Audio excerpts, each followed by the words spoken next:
Mais um episódio de Loki, penúltimo episódio de Loki, e eu posso seguramente dizer que esse foi o melhor episódio de Loki, quiçá das séries que a Marvel já fez. Muito, muito bom, e é sobre ele que nós vamos falar agora aqui.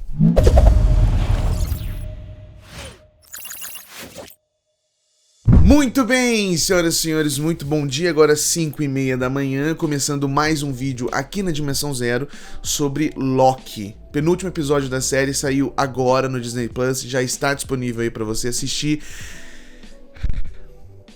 E eu não tenho palavras pra dizer o quão bom é esse episódio, o quão maravilhoso é esse episódio, o quanto ele me deixou feliz, assim. Lembrando que esse vídeo contém spoilers. Caso você não tenha visto ainda o episódio de Loki, não quer aí saber de alguns spoilers que vai rolar, vai lá pro meu Instagram que está aqui embaixo, porque lá eu faço nos stories um parecer sem spoiler nenhum. Aqui nós teremos spoilers sobre Loki a partir de agora.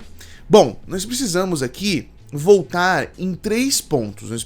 Nós temos 3 pontos para conversar hoje sobre Loki. Lembrando que, antes disso, se você puder, já curte, comenta, compartilha esse vídeo com seus amigos, porque isso não te custa nada e me ajuda muito esse canal sempre a crescer e eu sempre a trazer conteúdo para você aqui na Dimensão Zero, tá? Lembrando que vai ter muita coisa na próxima semana. Essa semana ainda tem Viúva Negra para sair. Nós vamos fazer aqui um review de Viúva Negra ainda essa semana, ainda na sexta-feira, que é o dia em que o filme fica disponível aí para venda, né? Bom, vamos a Loki.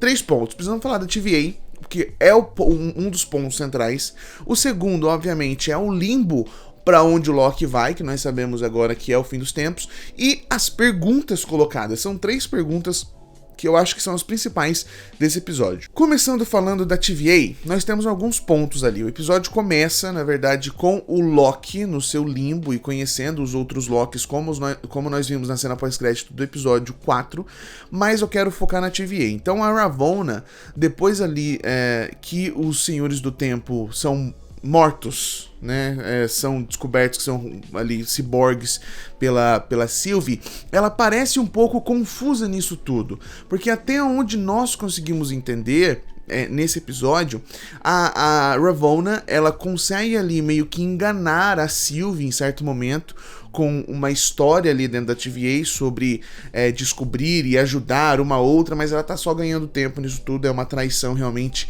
esperando os guardas chegarem. E a Ravonna, que é a principal nome ali agora da TVA, parece bem confusa com tudo que tá acontecendo, com toda essa descoberta dos ciborgues que não tem Senhor do Tempo e tudo mais. Ela realmente parece que não sabe o que tá por trás disso, mas ao mesmo tempo ela precisa manter a estabilidade da TVA. Ela acredita cegamente na importância da TVA e por isso ela precisa manter a estabilidade, mesmo ela não sabendo quem é o chefe dela, o que é a TVA exatamente, como ela foi criada. Então é interessante como que ela acredita cegamente nisso e ela busca isso o tempo todo. Então ela busca essa estabilidade. Ela fala isso pra B15, né, a guarda que ajudou o Loki com a Sylvie no episódio 4 e que volta agora como uma prisioneira da TVA. E a estabilidade é algo que a Ravonna quer manter, assim. Mas ao mesmo tempo, a TVA parece que tá tudo por um fio. Tudo parece que vai desmoronar a qualquer momento. Então é um clima muito pesado que tem ali e a série consegue passar isso, né? Mas a Ravonna, até onde a série mostra, ela realmente não sabe o que tá por trás disso. E ela também começa a querer tentar entender tudo que tá acontecendo e tudo que é a TVA, né? E aí, mais pro final do episódio, nós temos o Mobius, que nós descobrimos que está nesse limbo, que não é um limbo dos Lokis, mas sim que é o fim dos tempos. Nós descobrimos que quando você é podado, você não morre, né? Como todo mundo pensava, e se você vai pro fim do tempo. Isso acontece com as realidades. As realidades são resetadas, mas elas não são destruídas. Elas são enviadas para o fim dos tempos, onde o Alioth, que é uma nuvem viva, acaba comendo tudo isso e acaba tirando todo esse lixo desse fim dos tempos. Então é interessante essa logística que é colocada na série, que é uma coisa nova, né? Em vez de só tudo acabar, tudo é mandado para um lugar onde acaba. Mais uma vez mostrando um pouco dessa burocracia que a TVA tem e que a TVA mostra durante toda a série, né? A pergunta que nós começamos a ter com relação a TVA nesse episódio é a Ravonna. Ela é realmente uma incógnita em todos os momentos, tanto na questão se é real que ela não sabe de nada ou não, porque ela pode trair a qualquer momento, sabe? Até agora não foi falado que ela é um Loki ou não, eu acredito que não seja, mas ela tem traços de traição de um Loki, por exemplo. Ela coloca algo acima de tudo e ela busca esse algo incessantemente. Então, a Ravonna realmente não sabe de nada? Ela realmente tá ali sem saber de nada? É interessante essa primeira pergunta que a gente coloca. Indo agora para o limbo dos Lokis, que nós começamos a ver ali na cena pós-crédito do episódio 4, nós descobrimos que na verdade não é um limbo de Lokis, não é como se todos os Lokis vão para um universo, todas as variantes do Mobius vão para outro, todos vão para o mesmo lugar, que é o fim dos tempos, onde o Alioth acaba comendo ali, acaba acabando realmente com essas realidades, essas variantes e tudo mais. Então, nós conhecemos esse episódio e é muito, mas muito interessante, e o que me deixa ansioso e esperançoso de ver futuramente algo relacionado a isso, eu acho que seria simplesmente sensacional, é um pouco mais sobre esses Lokis, principalmente sobre dois, sobre o Young Loki e o Old Loki, né, que nós vimos ali, vamos colocar assim, eles não são nomeados, são Lokis, eles não são nomeados, mas acho que esses dois seria interessante, nós vemos um pouco do passado deles e como eles chegaram ali, né, mas nós temos então algumas histórias, nós sabemos que o Young Loki é ali o rei daquele lugar. Se você reparar bem, ele não tá usando os chifres como a marca registrada de um Loki. E é falado no episódio que ele não usa, ele usa assim aquela coroa, né? Aquele arco do Thor, porque na realidade dele, ele matou o Thor.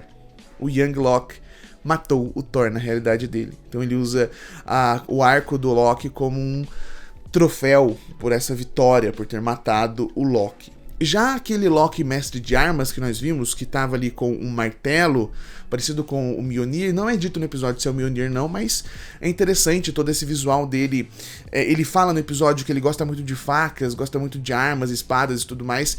Na realidade dele, ele conseguiu as 6 joias do infinito, né? Aí tem uma briga entre ele e o Loki jacaré sobre isso, mas o que é nos colocado é que ele conseguiu as 6 joias do infinito na realidade dele antes de ir pra TVA, e provavelmente foi por isso que ele foi pra TVA, porque ele conseguiu as joias do infinito, algo que não seria comum para um Loki, por exemplo, e nós descobrimos que o Old Loki também teve um Thanos, também teve sua nave atacada pelo Thanos, mas diferentemente do nosso Loki, o Old Loki conseguiu ali fazer uma projeção dele, convincente pro Thanos.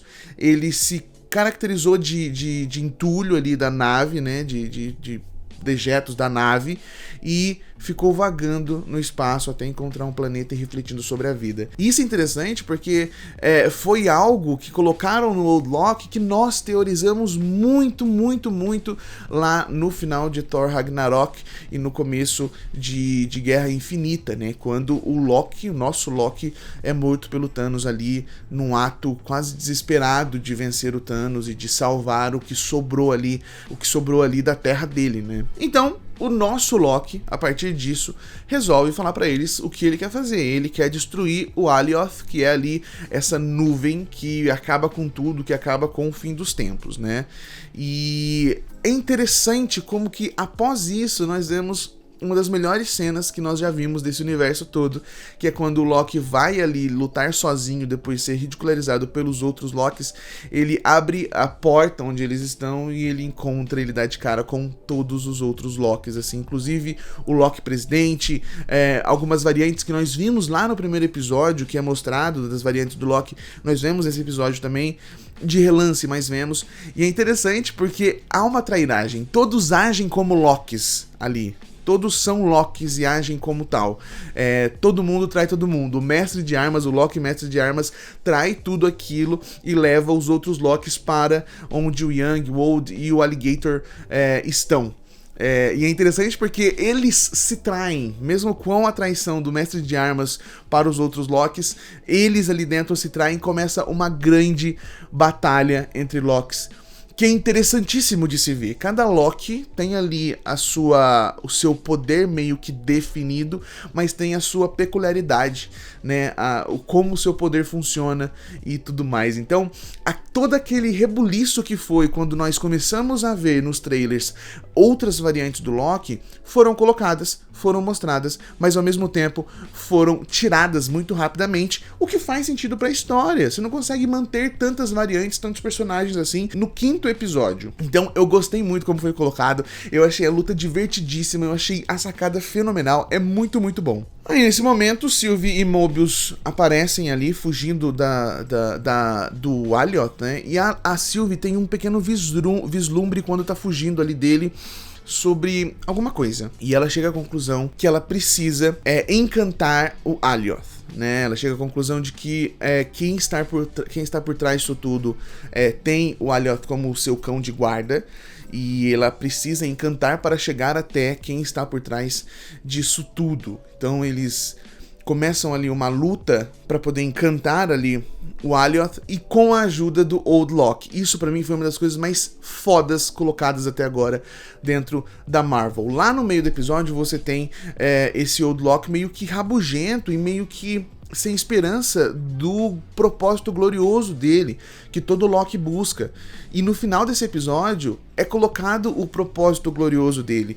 Eles ali, para poder tentar encantar o Alioth, esse Old Loki começa a usar as projeções que ele consegue fazer muito, muito bem, como já dito também no começo do episódio. Ele começa a usar essas projeções para poder distrair o Alioth enquanto eles encantam o Alioth, né? É linda a cena, ele montando Asgard, ele projetando Asgard e o seu grande poder, é maravilhoso, é sensacional ver tudo isso. Eu realmente adorei ver esse Old Loki e a redenção dele colocada com esse propósito glorioso que ele descobriu a partir de outros Lokis, ajudando outros Lokis. Pois bem, dado isso, com esse Old Loki descobrindo o seu propósito glorioso, e o Young Loki e o Alligator ali seguindo o caminho deles, vivendo no fim do mundo, como eles sempre viveram depois que foram ali podados pela TVA. Então a Sylvie e o Loki conseguem encantar ali o Alioth e conseguem achar um portal. É um portal que eles chegam a um reino. E o episódio acaba. Chegamos a algumas questões a partir disso que nós vimos nesse episódio, principalmente nesse final. Eles chegaram provavelmente no vilão, no grande vilão, em quem é esse vilão da série, né? Eu acho que a TVA é um deles, mas quem tá por trás da TVA é o mais importante. Muita gente tá falando de Kang, eu cheguei a falar de Kang, eu tenho metade do meu coração falando que é realmente o Kang, mas a outra metade me diz que pode ser um Loki, pode ser uma variante do Loki que tá fazendo tudo isso, né? Seria justo uma variante do Loki fazer tudo isso. A série já não coloca vários Lokis causando problemas, então pode ser realmente que seja só um Loki e nós estejamos viajando como Mephisto, saca? Mas Kang pode ser uma realidade, sim. Eu acho que Kang, pensando como rolou tudo em WandaVision, Kang é muito mais concreto em Loki do que Mephisto era em WandaVision, né? Outra pergunta que nós precisamos colocar aqui é a questão da TVA. A TVA vai cair na série? Como ela vai cair? Ela vai cair ou ela vai ser usada futuramente para alguma outra função e tudo mais? Então são essas 4 perguntas que o episódio nos coloca. Quem tá por trás disso, né? É Kang, é Loki, é outro ser, que seria muito interessante. Realmente a Ravonna não sabe de nada sobre quem tá por trás disso, porque a gente tem que levar em conta que a Ravonna nos quadrinhos é um nome dado para a princesa apaixonada pelo Kang. Por isso que nos força a teoria do Kang o tempo todo, né? E do Kang estar por trás disso, com a Ravonna cuidando disso tudo, com a paixão cega que a Ravonna sente pelo Kang, né? Outra questão é a TVA. O que a TVA vai acontecer, o que ela será e tudo mais. Então, são essas perguntas que nós temos até agora na série, e eu acho muito, mas muito interessante tudo isso, né? Lembrando que essa semana, sim, eu tô falando isso toda semana, não consigo, mas essa semana nós teremos mais um vídeo sobre Loki, com todas as teorias finais que todo mundo tá falando por aí. Vamos discutir um pouquinho sobre elas. Lembrando que sexta-feira também nós temos Viúva Negra aqui na Dimensão Zero, viu, senhoras e senhores? Muito obrigado pela sua audiência. Lembrando, curte, comenta, compartilha esse vídeo com todos os amigos. Isso me ajuda muito, muito, muito e não te custa nada. Estamos aqui toda quarta-feira de manhã fazendo conteúdo pra você sobre os episódios de Loki. E vamos fazer isso com todas as séries da Marvel que vão sair daqui pra frente, os filmes e tudo mais, viu? Muito obrigado pela sua audiência. Em breve estamos de volta aqui no Dimensão Zero, viu? Tchau, tchau.